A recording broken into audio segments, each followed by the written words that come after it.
Hi again. Again, I have to apologize that I wasn't there.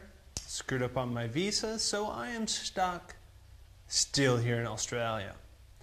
I wish I was there. I apologize, but I'm hoping that you'll enjoy this video. Now, my first thing I sent you guys, I announced or talked about my translation project for digital poetry. Now, this is a little bit different project. In many ways, I think it's even more exciting. Basically, what the project is I'm going to be developing about 20 to 26 basically different e-poetry forms. What I mean by that, and I'm actually just going to let some stuff go on in the background while I talk to you. What I mean by that basically is I'm interested, holy crud, look at that. I'm really interested in developing basically easy to use e-poetry forms designed for people who are poets who want to start playing around with e-poetry but have no particular technical skill at all. And so what I want to do is define very basic things like a branching poem or a simple image map poem or a very simple sort of hypertextual poem.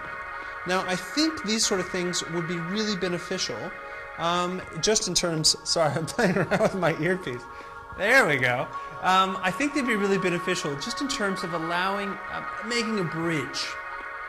I mean, you got poetry writers over here, and you have all these kids that know digital stuff over here, but what's in the middle to allow the poets to begin to start exploring e-poetry? And one of those ways, I think it's important to develop very simple, very easy-use forms. So in 2 weeks from the time you see this, I'll be relaunching my site called heliozoa.com. heliozoa.com.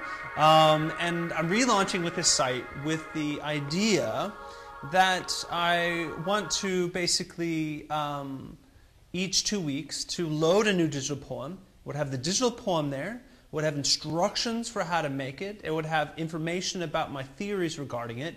It might even have a video of me being a dork, like I'm being now, and sort of going over it that way. And I'm hoping that from this, that we can use this to help grow the field. Because I think personally there's a very big problem. And the problem is that there are lots of poets in the world. And there are lots of writers in the world, but there are very few people attempting to do digital poetry. There's very few people actually wanting to play around with their writing in more of a digital way, to translate very much what they do in the print world to a digital world. So because of that, they need a bridge. And that's hopefully what this project is. Now again, if you'd like to contribute to this project, you can email me at secrettechnology@gmail.com. Again, that's secrettechnology@gmail.com. If you have ideas for tutorials and teaching materials and examples of what you think are interesting but basic digital poetry forms. I'm showing you the stuff in the background. This is actually a new project I'm working on that will be a large, expansive digital poem involving abandoned places in Kansas, using mouse followers and using pictures and a whole series of stories and poetic elements. It's going to be a really large project which I'll make and then probably release briefly and then no one will care. That's a joke, not actually crying. I know it looked like I was crying, but I wasn't. Looks crazy, doesn't it? I quite love these things. I don't know, I just find them enjoyable. I'll show you an example of what I mean by the digital poetry stuff. Do you want to see the cube? Do you want to see the cube?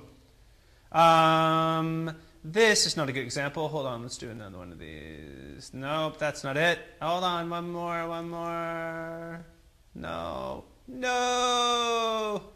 There we go, brilliant. Okay. This is an example basically of one of the things you could possibly play around with. So this is actually a cube. It's your generic sort of Rubik's Cube. So you can see me turning the sides. The idea of it would be that a user would get in there and each of the squares of the Rubik's Cube that you can see on here, I've replaced it with sort of crazy visuals, but each of the squares basically would be a different poetic element. Now this is a relatively easy thing for people to start playing around with. The hard part is actually writing making the poem and then putting it in here.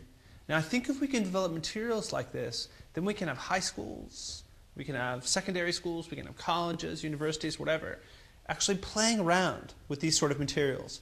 But again, I need help making this project.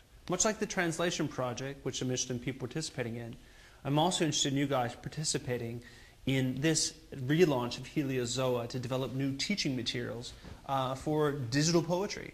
I'm really quite excited about it. Isn't this crazy?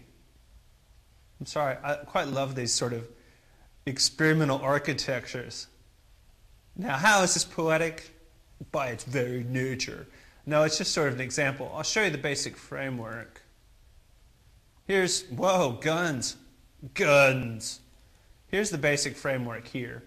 So again, you can see, you can turn it, and you have additional visual elements that come up. There we go. And then when you turn it here, it does a variety of crazy, wacky things. And so you basically just recombine this to create your own digital poem. This is just one example. I've got heaps of other examples. I showed you one here earlier. This is one that's kind of silly, but this is the kind of thing we're thinking about doing. All this does is just translate. It's a translator. So if I have my keyboard here, I'd type some words in, I'd press translate here, and it would spit out something entirely different.